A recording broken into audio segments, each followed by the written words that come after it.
इस समय हम बटला हाउस में मौजूद है, जहां पर अभी इम्तियाज़ जलील और एमआईएम के तेलंगाना से नामपल्ली से विधायक माजिद हुसैन भाषण देकर चले गए हैं। यहां पर अभी जनसभा हुई है शिफा उर रहमान जो एमआईएम के प्रत्याशी है उनके समर्थन में। लेकिन यहाँ के लोग क्या सोचते हैं, क्या वाकई साथ देंगे, या क्या लगता है जो भीड़ यहाँ पर इकट्ठा थी, क्या जो भीड़ यहाँ सुनने को आई थी वो सुनने आई थी या देखने आई थी, या फिर वो वोटों में तब्दील होगी? इसी को लेकर आज बातचीत करते हैं। सबसे पहले मैं अंकल से बात करना चाहूँगा। जिस तरह से यहाँ भी चुनाव का दौर है, सब लोग आ रहे हैं, आप भी अपनी प्रतिक्रिया दीजिए। सब लोग यहाँ आ रहे हैं, कैसा माहौल लग रहा है? और अभी एमआईएम के यहाँ लग रहा है पतंग बोल अच्छा जाए तो और बल बताएगा। अच्छा, कैसे मतलब कैसे लग रहा है पब्लिक के हिसाब से? पब्लिक तो हमने देखा और सभाओं में बहुत होती है। नहीं, इसमें ज़्यादा होती है। इसमें ज़्यादा थी। ज़्यादा क्या लग रहा है मतलब कि अगर इनका साथ दे तो क्यों दे, क्या लग रहा है? तो ये संसद में ही बिल फाड़ देते हैं, ईमानदारी में चलते हैं, तो अल्लाह से दुआ करते हैं, नमाज आती है। अच्छा, लेकिन लोग तो कहते हैं वो बीजेपी की भी टीम है। नहीं, वो इल्जाम देते झूठ, ऐसा कुछ चक्कर। क्या कहेंगे? अभी जनसभा हुई है, लोग घर जा रहे हैं, काफ़ी लोग इकट्ठा भी हैं, कैसा माहौल बना हुआ है? माहौल तो बहुत ही बेहतरीन है, और ख़ास तौर से ये ओखला का माहौल, ये मैं कहता हूँ कि ओखला वालों के लिए समझिए कि गॉड की तरफ से एक गिफ्ट है। इधर आ जाइए आप। कि एमआईएम पार्टी ने अपना एक ऐसा वर्कर यहाँ पे खड़ा किया है जो समाज सेवक हों। हाँ, तो वो समझिए कि शफा उर रहमान साहब जो है ना, सबसे बेहतर एक ऑप्शन है ओखला वाले। और अगर ओखला वाले अगर ये चीज़ को मिस करते हैं तो समझिए कि ज़िंदगी की सबसे पहली बड़ी गलती करेंगे वो। जो शफी उर रहमान साहब को अगर लोग सपोर्ट नहीं करें तो ये सबसे बड़ी गलती उनकी होगी, ओखला वालों की। लेकिन एक तरफ जहां आम आदमी पार्टी की तरफ से स्कीम्स का ऐलान किया जा रहा है, यहाँ के लोग कह रहे हैं कि हमको तो बिजली चाहिए, पानी चाहिए और वो तमाम स्कीम्स चाहिए जो केजरीवाल की तरफ से दी जा रही है। इनका कहना यह है कि यहाँ पर एमआईएम के जीतने से क्या होगा, एक विधायक अगर निकल भी जाता तो क्या होगा, सिर्फ ये कह रहे हैं कि यहाँ से बीजेपी जीत जाएगी। ऐसा देखिए, ये लोगों को लॉलीपॉप दिया जा रहा है बिजली का, पानी का। आप ओखला की रोडों की कंडीशन को देखिए, किसी भी गली के अंदर रोड की कंडीशन ठीक नहीं है। नंबर 1, अगर किसी को ऐसा लगता है कि यहाँ के रोड की कंडीशन अच्छी है तो वो खुद आकर के देखे। हमारे ओवैसी साहब भी उस रोज़ दौरा किए हैं और सभा में उन्होंने भी ये बात को कहा है, एक्सेप्ट किया है कि रोड की कंडीशन बिल्कुल ठीक नहीं है। दूसरी चीज़ है कि ये बच्चों की भविष्य को ख़राब करने वाली बात है, ये केजरीवाल के लॉलीपॉप की वजह से। केजरीवाल के लॉलीपॉप पे ना जानी चाहिए ओखला की आवाम को ख़ास तौर से। और एक सीट की बात करते हैं, एक सीट बहुत ज़्यादा वैल्यू रखता है, ऐसा नहीं है। एक बार ओखला वाले लोग सपोर्ट करें, बेहतर होगा यह ओखला वालों के लिए। जैसे 10 साल से केजरीवाल को जिताते आ रहे हैं या अमानतुल्लाह खान को इस विधानसभा से जिताते आ रहे हैं, क्या लग रहा है कि एकदम जनता उनसे हटेगी और किस बुनियाद पर हटेगी? 100% ओखला की आवाम अमानतुल्लाह साहब से छट चुकी है, मतलब दूर हो चुकी है अमानतुल्लाह साहब से, क्योंकि उनका जो काम वो खुद समझ सकते हैं कि ओखला की आवाम के लिए मैंने कितना काम किया, ओखला वालों के लिए मैंने कितना काम किया। ये हमारे अमानतुल्लाह साहब भी जानते हैं और ओखला की भी आवाम जानती है। इस वजह से इस बार ये ओखला की आवाम का पूरी तरीके से इंतखाब शफी उर रहमान साहब है। ये कहा जा रहा है कि जैसे अरीबा खान जो कांग्रेस की प्रत्याशी है, उनका कहना है कि शिफा उर रहमान मेरे भाई जैसे हैं, लेकिन वो एमआईएम पार्टी से आए तो वोट काटने के लिए आ गए। जी नहीं, ये लोग कहने की बात है, वोट काटने की बात इस तरीके की करते हैं, ये गलत बात करते हैं और ऐसा होगा नहीं। इस बार मुझे 100% उम्मीद है इंशाअल्लाह अल्लाह की ज़ात से कि ओखला वाले 100% पूरी तरीके से एक तरफा वोट देंगे एमआईएम पार्टी को। क्या कहेंगे, जिस तरह से माहौल बना हुआ है, गले में फटका डाल रखा है, तो ये तो कंफर्म हो जाता है कि एमआईएम के समर्थक हैं। लेकिन जिस तरह से ये कहा जा रहा है कि वोट कटवा हैं, बीजेपी जीत जाएगी, वो तमाम चीज़ें लेकर आप क्या सोचते हैं? देखिए, ये जो पट्टा है ये शफा उर रहमान के लिए डाला हुआ है। वो आरजेडी से लड़ते हैं, वो इंडिपेंडेंट लड़ते हैं, वो हमारी कौम के लिए एनआरसी को लड़ाई लड़ते हुए वो जेल गए। वो कहीं से भी खड़े होते, वो किसी पार्टी से भी नहीं खड़े होते, हम उनका समर्थक करते हैं और वैसे साहब ने उन्हें टिकट देके 4 चांद और लगा दिए। लेकिन ऐसे में अगर वो सही है शिफा उर रहमान, तो क्यों यहाँ के लोग या क्यों यहाँ के प्रत्याशी या पूर्व विधायक जो अभी भी विधायक है, वो लोग क्यों नहीं साथ आ रहे? देखिए, विधायक कैसे साथ आएगा? विधायक हो गया या पूर्व विधायक हो गए, उन्हें तो अपनी रोटी सेकनी है ना। उन्हें लीडर, उन्हें दिखाना है कि हम आपके लीडर हैं। लेकिन पहले आसिफ साहब भी यहाँ लीडर रह चुके हैं, किसी ने कोई काम नहीं किया। और देखिए, हमारे लिए डेवलपमेंट की बात नहीं है, ये मुसलमानों की गैरत का इलेक्शन है। ये इलेक्शन खाली इलेक्शन नहीं है, ये मुसलमान कौम की गैरत का इलेक्शन है ये।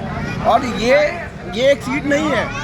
आप अगर इसे एक सीट समझते हैं, ये एक सीट नहीं है। पूरे हिंदुस्तान के जो मुसलमान बेगुनाह जेलों में बंद हैं, चाहे वो शर्जील इमाम हो, उमर खालिद हो या ताहिर हुसैन हो, जिन्हें बेगुनाहों को जेल में डाल दिया गया CNRC का करते हुए, तो ये उनके बाद होगी। अगर ये हार होगी ना, तो खाली ये ओखला की हार नहीं होगी, पूरे हिंदुस्तान की हार होगी, और ये जीत होगी, ये पूरे हिंदुस्तान की जीत होगी।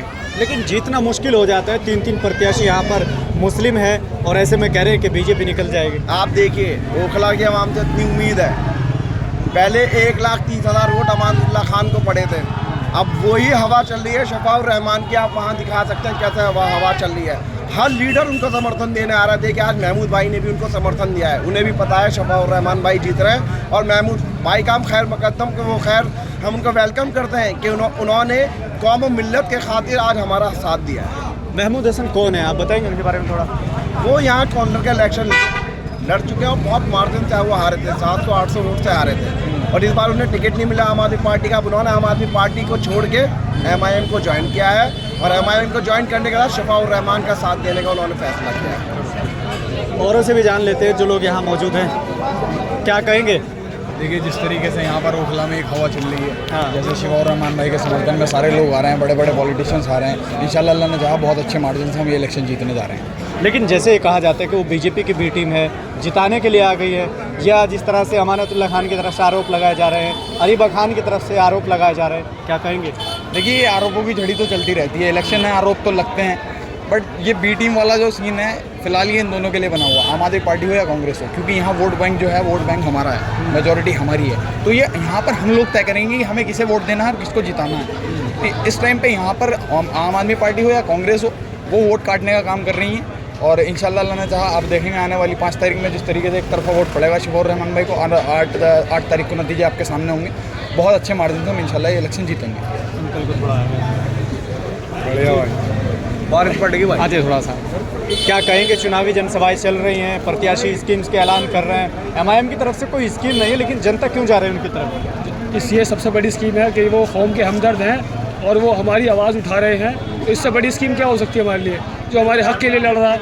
ये थोड़ी बड़ी स्कीम है। बताइए कोई आज हमारे लिए कोई आवाज़ उठाता है? जो असदुद्दीन ओवैसी साहब है वो हमारी कौम के लिए आवाज़ उठाते हैं, तो ये हमारे लिए तो एक तोहफ़ा है, और वो हमको ये मौका मिला है किसके लिए, शफाउर रहमान के लिए कुछ करने का, क्योंकि वो 4 साल से जेल में बंधे, 4.5 साल से, उनके लिए किसने आवाज़ उठाई? जो यहाँ के मौजूदा विधायक उन्होंने आवाज़ उठाई उनके लिए। वो तो कह रहे हैं कि आपके नेता है, आपके लीडर है, हुक्मरान कौन है उनका, लेकिन तो वो क्यों नहीं बोले? अगर वो हमारा नेता है, हमारा लीडर है वो, तो हमारे लिए क्यों नहीं बोल रहा? फिर वो बोला हमारे लिए, एक बार भी अगर बोला हो तो आप मुझे दिखा दो कोई वीडियो, अगर इंटरव्यू का आपके पास कोई हो। वो कह रहे हैं कि कोरोना में हमने बहुत मदद की है, हमने ये किया वो किया। तो कोरोना में देखा तो आपने कि केजरीवाल साहब ने क्या कहा था कि कहाँ से कोरोना फैल रहा है, मरकज से, तो क्या क्या कोरोना उन्होंने हमारे लिए, कोरोना जब फैला था तब केजरीवाल साहब ही थे ना जिन्होंने बोला था कि मरकज से कोरोना फैल रहा है, और इतने केस आ गए, उसके बाद में क्या नेगेटिव चला, मुसलमानों को जगह जगह मारा गया, मुसलमानों को जगह जगह उनको सताया गया, वो उसके बाद ही तो हुआ ना वो। तो अगर उन्होंने कौम के लिए कुछ किया होता तो फिर आज ये कौम एक तरफा थोड़ा ना होती है, उनकी बौखलाहट दिखा रही है। वो आज आप खुद देखो वो वोट कैसे मांग रहे हैं आपसे, काम के लिए वोट मांग रहे हैं? नहीं, वो डरा के वोट मांग रहे हैं, वो डराने की राजनीति कर रहे हैं, बीजेपी वाली राजनीति कर रहे हैं दोबारा से। और बी टीम आज और कांग्रेस और आम आदमी पार्टी है ओखला के अंदर बी टीम पे है। इंशाल्लाह 5 तारीख को हम A टीम होके फतह होकर निकलेंगे, और इंशाल्लाह एक वोट यहाँ का आवाम का शफाउर रहमान खान को जाएगा। लेकिन जैसे मुसलमान बीजेपी को रोकने के लिए केजरीवाल को वोट देता आ रहा है, इस बार फिर कह रहे हैं कि हम लोग बीजेपी को रोकना है, किसी भी तरीके से बीजेपी को रोकना है, और वो केजरीवाल को वोट देने की बात कर रहे हैं। इसी तरह से अमानतुल्लाह खान भी कह रहे हैं, और उधर कांग्रेस के प्रत्याशी भी कह रहे हैं कि बीजेपी को रोकना है, इसलिए हमें वोट दो। कब तक रोकेंगे हम? कब तक रोकेंगे? केंद्र में कौन है? बीजेपी है ना। और यहाँ की जो लॉ एंड ऑर्डर है वो किसके हाथ है? बीजेपी के हाथ में है ना। मतलब हम अपना मुस्तकबिल ना बनाए, हम अपने लीडर ना बनाए, हम भी बस बीजेपी को रोकते रहें। बस ये हमको जुमला दे दिया जाता है कि बीजेपी को रोकना, बीजेपी को रोकना। हम यहाँ पे मेजोरिटी में है ओखला के अंदर, तो कहाँ से हम बीजेपी को रोकेंगे? हम तो खुद अपना लीडर बनाएंगे ना, तो हम क्यों बीजेपी को रोकेंगे? हम तो अपना लीडर बनाएंगे, हमें क्यों किसी और को वोट देने की जरूरत पड़ी? हमारा जो लीडर है हमारे सामने है, और जो हमारे लिए लड़ा, जो CNRC में जिन्होंने प्रोटेस्ट किया, जो हमारे लिए वो जेल गया, हम उसका अगर आज साथ नहीं देंगे तो बताओ हम क्या मुंह दिखाएंगे? असर में भी अल्लाह को मुंह दिखा पाएंगे उसके बाद भी? कि हमसे सवाल होगा ये भी कि तुम मजलूम के लिए बोले थे, लेकिन नहीं, अगर हम आज मजलूमों के साथ नहीं खड़े हुए तो अल्लाह ताला भी हमको कभी माफ़ नहीं करेगा। बीजेपी की सरकार सेंट्रल में है, लॉ एंड ऑर्डर बीजेपी के अंडर में है, लेकिन फिर ये डायलॉग क्यों कहा जाता है, ये जुमला क्यों दिया जाता है कि आपको बीजेपी को रोकना है? यही तो बोल रहा हूँ मैं ये भी बताना चाह रहा हूँ आपसे, ये हमको डराने की राजनीति की जाती है, मुसलमानों को डराया जाता है कि बीजेपी आ जाएगी, बीजेपी आ जाएगी।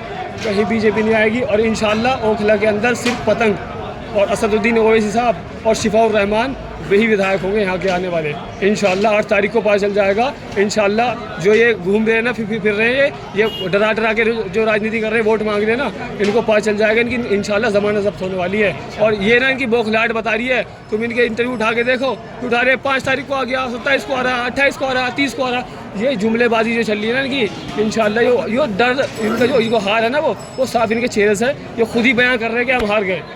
तो मैं इनसे यही कहना चाहूँगा कि सरेंडर कर दो, कि बी टीम मत बनो, ए टीम में आ जाओ। आपका मोस्ट वेलकम है। हम उनका स्वागत करेंगे, कहाँ से फूलों से स्वागत करेंगे और कौम उसकी इनकी कुर्बानी को याद रखेगी। मैं अरीबा खान हमारी बहन है, उनसे भी ये रिक्वेस्ट करूँगा और अमानुल्लाह भाई से भी कि ये भी तुम्हारे भाई हैं और हमारी कौम के लिए जेल में गए हुए हैं। मैं उनसे गुजारिश करता हूँ कि छोड़ दो मफाद को और आ जाओ, असदुद्दीन ओवैसी उसके पास आ जाओ और अपने भाई को सपोर्ट करो। तो क्या इस बार मुसलमान बीजेपी को नहीं रोकेगा? जी, बीजेपी को क्यों नहीं रोका, रोक देंगे। कैसे रोकेंगे? पतंग को वोट देंगे, वैसे साहब जीतेंगे इंशाल्लाह। ये कह रहे हैं कि जैसे एमआईएम चुनाव लड़ रही है तो यहाँ से बीजेपी जीत जाएगी। तो ये तो वो पहले से वो सेंटर में तो वैसे भी है, बीजेपी तो सेंटर में है ही है, तो वो सेंटर में ना भी सेंटर से थोड़ी ना हटाएंगे, राज्य में के तो विधानसभा के तो इलेक्शन है, तो उससे क्या फ़र्क पड़ता है। बीजेपी तो वैसे भी नहीं आने वाली है, यहाँ तो बीजेपी का कोई नाम ही नहीं है, तो अगर पतंग आती है तो बहुत फ़ायदा होगा इंशाल्लाह। तो क्या ये डायलॉग इस राज्य में या दिल्ली में नहीं चल पाएगा कि बीजेपी को रोकना है तो केजरीवाल को वोट दें? नहीं, ये डराने वाली बात है, ये राजनीति गलत है, ये डराने वाली बात है। इंसान हम यहाँ के लोकल के हमें इशू को उठाना है, लोकल इशू जो हमारे हैं। मान लो हमारे ओवैसी साहब अगर हमारे इन भाई के लिए बोल रहा है, शिफाउर रहमान साहब के लिए बोल रहा है कि भाई वो जेल में है, मुसलमानों के लिए कोई आवाज़ उठाने वाला नहीं है, तो इस तरह से अगर हम बीजेपी डरती रहेंगे तो भाई कौन आवाज़ उठाएगा। तो ये भी तो एक बात सोचनी पड़ेगी। फिर हमारे लोकल इशू जितने हैं, हमारे रोड गलियाँ इतनी ख़राब हैं कि भाई इन 10 सालों में 10 साल रोड का नाश हो गया है। यहाँ पे इतनी गंदगी, जगह जगह गंदगी फैली हुई है कि भाई आप खुद देख सकते हैं पूरे रोड पर गंदगी फैली हुई है। तो ये इसके लिए हम बदलाव चाहते हैं, ओखले की जनता बदलाव चाहती है, मैं इतना कहना चाहता हूँ। चलिए, तो यहाँ पर अभी इम्तियाज़ जलील और माजिद हुसैन की सभा हुई है और इसको लेकर जनता का मिजाज क्या है, जनता का माहौल क्या है, वो सब आपने इस वीडियो में देखा। फिलहाल के लिए सिर्फ इतना ही। देखते रहिए भारत लाइव हिंदी।